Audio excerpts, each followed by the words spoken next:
my name is Bridgette Edwards. I'm here at kind of a grim sight today. I'm at a cemetery sitting in front of my father. He passed away on June 10th, 2018. I was 11. I was going to turn 12 that year. And, I'm not going to make this a sob story or anything like that, like about myself or anything. But I kind of just wanted to explain what it feels like to have a constant burden on your shoulders of not having a father. He was in the Marine Corps. He was beloved and, loved and kind-hearted and just a good soul. We obviously had our ups and downs of arguments, but what child and parent doesn't? With having a dead and deceased father, it comes with some ups and it comes with more downs than anything. The ups, I get some humor out of it. That's how I cope. So I make a lot of jokes which make a lot of people uncomfortable, but seeing their uncomfortableness brings me comfort. So, it just makes me laugh. And I know that up in the skies above that he's laughing down with me at the jokes that I make because we had the same sense of humor. But more downs is, his side of the family, like his cousins and, my great cousins or whatever the family tree may be. After he passed away, they didn't really talk to me as much. They obviously talked to me about like, oh, I'm so sorry. It must be so hard. But that doesn't really give the excuse of never talking to someone who's part of your family. He brought the family together.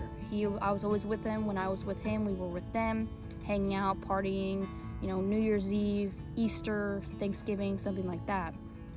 And then after he left, everything just kind of fell apart. It's all just them and not necessarily me. So, that's kind of a hard thing to come over and accept because they only talk to you or they only talk to me when it's his anniversary or his birthday, or if I, post or repost something about him. And they're like, oh, we love you. And I know that they do love me. It's just hard to accept the fact that, well, okay, I know you love me on this day in particular, but what about the rest of the days? So another burden that may come with it is not having anyone to walk me down the aisle.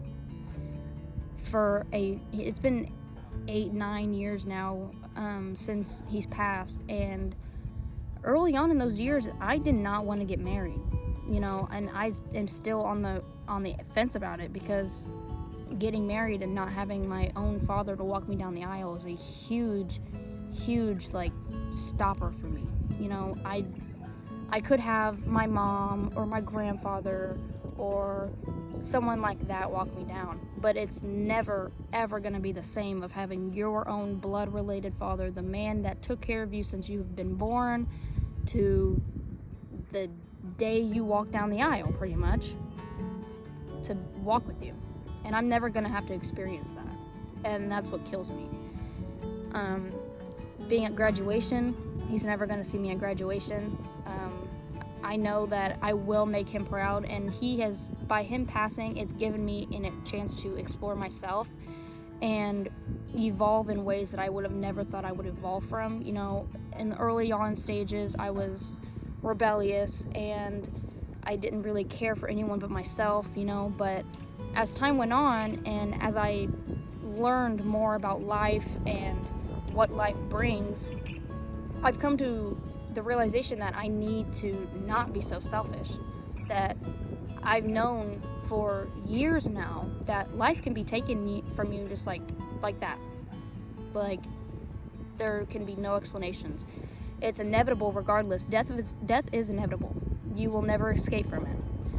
But you can also, never escape from the feeling of guilt, of feeling like you could have done something different. There's nothing I could have done to save my father, but maybe just one slim chance of hope I had that, oh, maybe if I did this different, or they did this different early on in my life, or I didn't get in trouble for this, maybe this would change this.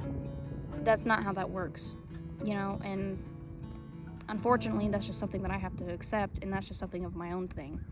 But by me wanting to become a RN or somewhere in the healthcare field to make sure that they don't have to lose their family member or their father or their granddad or their mom or anybody for that matter, their kid even, I don't want that to happen to someone else and get that guilt put on them. I already know how that feels, and I 100% want to make sure that they get back home in a warm body rather than in a black, cold bag, which is what he was dragged out in his house. So I hope that I heal. My grandparents lost both of their children. I hope that they heal. They've been healing. But, it's a hard thing for anybody to imagine. Losing your child, losing your father, losing your grandfather that was like a father to you or something. Losing an aunt, losing an uncle, losing a dog. Like, every death is a horrible thing to experience. And the only thing that you can come from it is growing from it and learning from it and knowing what you can and cannot prevent. After years of not being able to think that, okay, well, since he did this and he was so strong and he was so courageous and he was so just perfect in my eyes, he wasn't perfect. He knew he wasn't perfect. But I see him as my hero.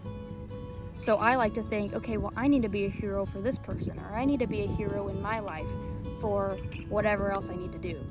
That's something that could become true one day in my future career. I could be a hero for somebody that just got shot in the head and needs surgery, and I just gave them as much attention and care as they needed, and I saved their life.